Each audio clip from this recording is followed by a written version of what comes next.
Great Scott! Adam Scott here. Nintendo's announced they're shutting down the Wii U eShop at the beginning of 2023. This means there's not a lot of time to pick up those great exclusives. I'm going to cover 15 amazing games you should pick up right now before they're gone forever. Let's take a look.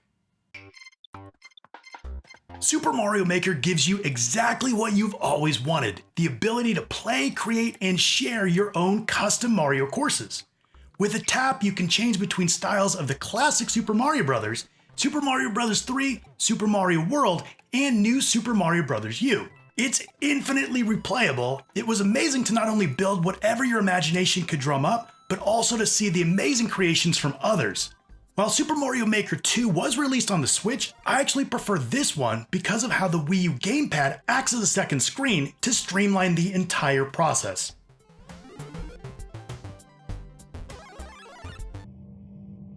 These are perhaps some of the best games of all time. The legendary Metroid Prime Trilogy is a must-play for fans of eerie, solo adventuring. The first-person Metroid Prime games perfectly capture the lonely feeling of the old Metroid games, but this time you're looking through Samus's eyes in first person while wielding her powerful arm cannon with the Wiimote.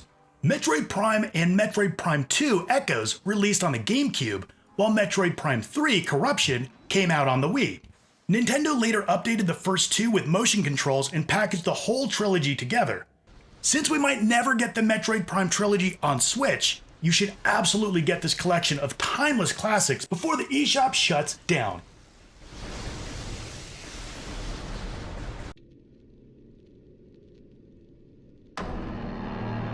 What, you haven't heard about Yearwalk? Well, you're not alone. This is one of those absolute hidden gems that's about to be lost forever. This horror adventure game is loosely based on the ancient Swedish tradition. You go on a vision quest. If you succeed, you'll see the future. If you fail, you die. Throughout, you'll encounter a series of fairies and other mythical creatures from Swedish folklore. It makes really good use of the gamepad containing notes, maps, and other information so you can remain immersed on the TV. This unassuming game is actually really spooky and received high review scores.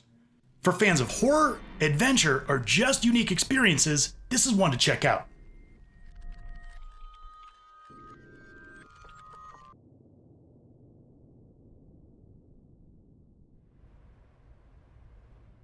Affordable space adventure will be one of the biggest losses when the store closes, as it's still completely exclusive to the system. It's arguably the finest example of the gameplay benefits of the gamepad outside of Nintendo Land.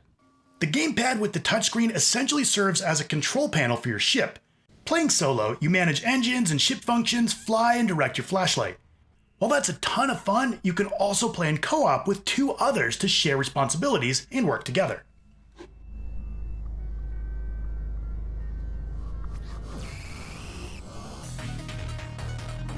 Nano Assault Neo was a follow-up to the DS and 3DS titles in which you're a microscopic ship fighting all sorts of nasty bugs and things. The graphics were top-notch when it launched on the Wii U, but more importantly, its orb-like battlefields and stages are a real good time.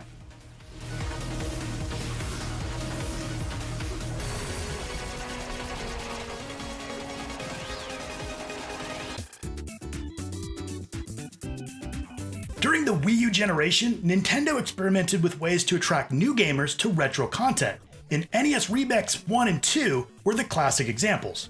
Both 1 and 2 were packaged together as a compilation physical release in North America and Japan, but not in Europe. These aren't collections of complete games.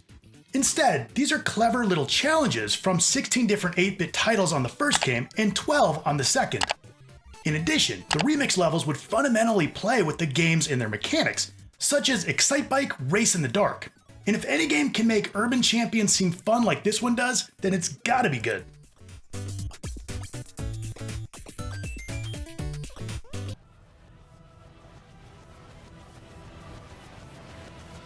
Okay, Xenoblade Chronicles X is the only title in Monolith's Xenoblade series not available on Switch.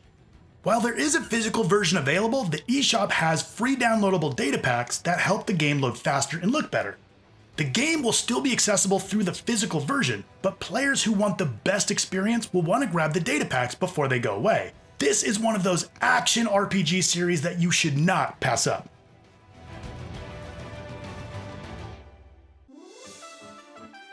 As part of the Year of Luigi in 2013, Nintendo released a spin on the classic Dr. Mario puzzle game starring none other than Luigi. I always felt like he got the short end of the stick. In addition to the classic Dr. Mario action, this iteration introduced L-shaped pills inspired by Luigi himself.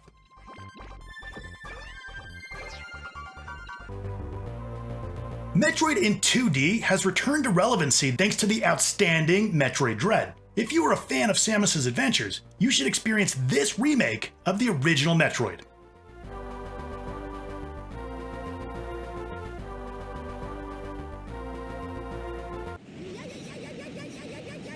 Super Mario Galaxy 2 is one of the Wii's best games, and Nintendo inexplicably left it out of 2020's Super Mario 3D All-Stars, the collection that brought Galaxy 1, Super Mario 64, and Super Mario Sunshine to Switch.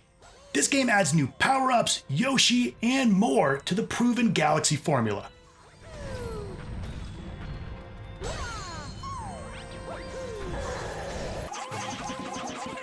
Pikmin 3 Deluxe is the latest game in Nintendo's strategy and time management series, and there's still time to see where it all started on the Wii U Virtual Console.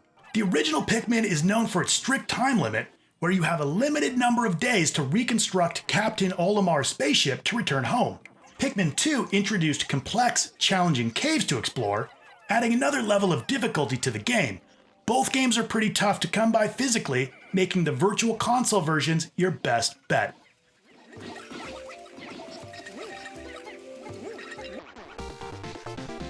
Game & Wario does some interesting things with the Wii U gamepad, but the title certainly isn't worth the price it's going for on the second-hand market. If you're a Wario superfan or love seeing Nintendo push its bizarre control schemes to the limits, it may be worth checking out on the Wii U eShop.